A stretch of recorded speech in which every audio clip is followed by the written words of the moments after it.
जी अस्सलाम वालेकुम स्टूडेंट्स आज हम स्टार्ट करते हैं law of conservation of momentum. Okay, मैंने डिफ़ाइन किया सिस्टम, फिर आइसोलेटेड सिस्टम।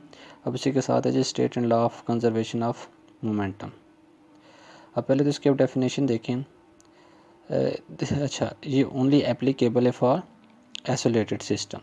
ओके, जो टोटल लीनियर मोमेंटम है सिस्टम का remains constant. This is called law of conservation of momentum. For an isolated system, total linear momentum of the system remains a constant. Okay. Now I explain it with one example. Consider two bodies having masses m1 and m2 and moving with velocity u1 and u2. Okay, and they are moving on straight line. Since m1 is greater than m2, the reason is that u1 m1 body is faster than m2. The reason is that u1 greater as compared to u2. Okay, when they collide after some time, they are colliding with each other. After collisions, m1 moves with velocity v1 and m2 moves with velocity v2. So what's the reason behind it? How can its velocity will be changing? Right, this is u1 and this is v1, this is u2 and this is v2. I mean to say that कि मैं u2 है, this is u2, अब मैं इसे v2 कह रहा हूँ, मैं इसको u2 ही कह सकता था या u2 प्राइम कर देता, फिर भी ठीक था। लेकिन मैंने u2 क्यों नहीं रखा, v1 क्यों नहीं रखा? तो डेफिनेटली जब दो बॉडीज़ आपस में कोलाइड करेंगी तो कोलिजन के दौरान उनकी वेलोसिटी ये नहीं होगी जो पहले है। उनकी पहले वेलोसिटी जो है, जैसे कोलाइड करेंगी तो आफ्टर कोलिजन उनकी वेलोसिटी चेंज हो जाएगी। ओके, तो दैट्स वाई इसकी जो है रिप्रेजेंटेशन वो डिफरेंट है, ये आपने पॉइंट याद रखना है। अब ये बिफोर कोलिजन था, ये एट कोलिजन, ये आफ्टर कोलिजन है। ओके, अब सिस्टम का जो बिफोर कोलिजन उसका टोटल मोमेंटम क्या होगा? इसका डेफिनेटली इसका मोमेंटम m1 u1 है और इसका क्या है m2 u2। तो टोटल मोमेंटम उसका क्या होगा बिफोर कोलिजन? वो दिस वन होगा। Okay, and after total momentum system का क्या होगा आफ्टर कोलिजन? तो जस्ट u1 की जगह v1 वेलोसिटी चेंज होगी, ये हो गया। अब law of conservation of momentum तो आपको यही कहता है ना कि इन आइसोलेटेड सिस्टम में total linear momentum of the system remains constant. तो बट एज अ होल जो दिस मोमेंटम है ये इक्वल होगा दिस मोमेंटम के, बेशक वेलोसिटी चेंज हुई है।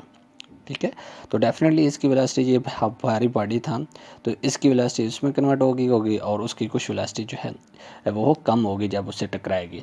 तो दैट्स वाई ये क्या हुआ कि उसकी वेलोसिटी एज अ होल, मतलब कन्वर्जन हुई है बट एज अ होल उस पूरे सिस्टम के जो मोमेंटम है वो कांस्टेंट रहेगा।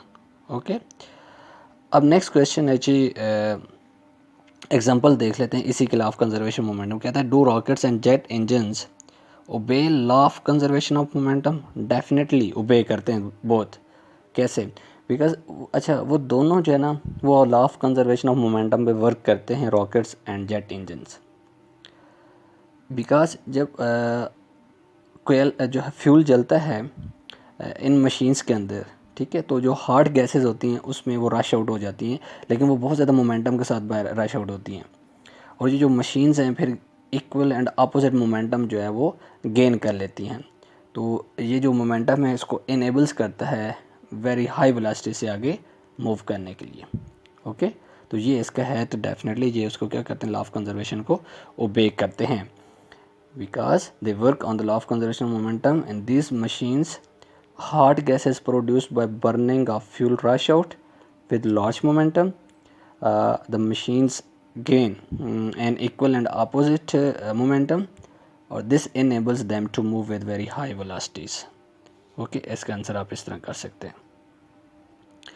Next is it, what do you mean by recoil velocity of the gun, driver relation for it? Recoil velocity वो आपसे पूछ रहा है, इसका क्या मतलब। ओके, अब रिकॉइल वेलोसिटी का मतलब क्या होता है।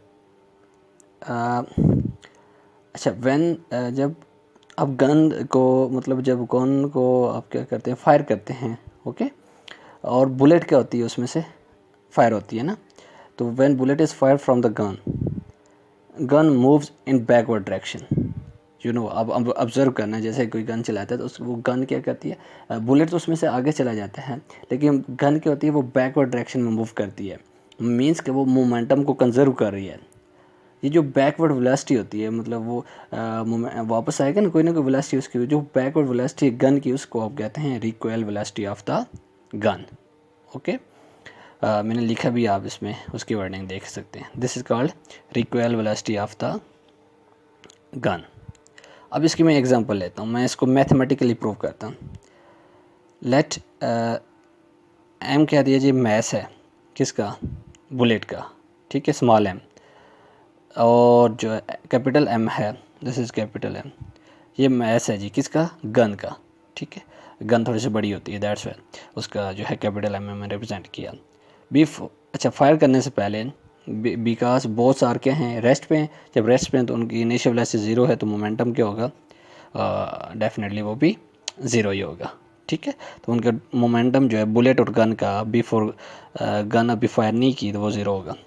अच्छा, जब बुलेट को फायर किया गया, ठीक है, तो ये मूव्स क्या करती है, फॉरवर्ड वेलोसिटी, मतलब बुलेट तो आगे जाएगी और उसकी वेलोसिटी क्या होगी, वी होगी।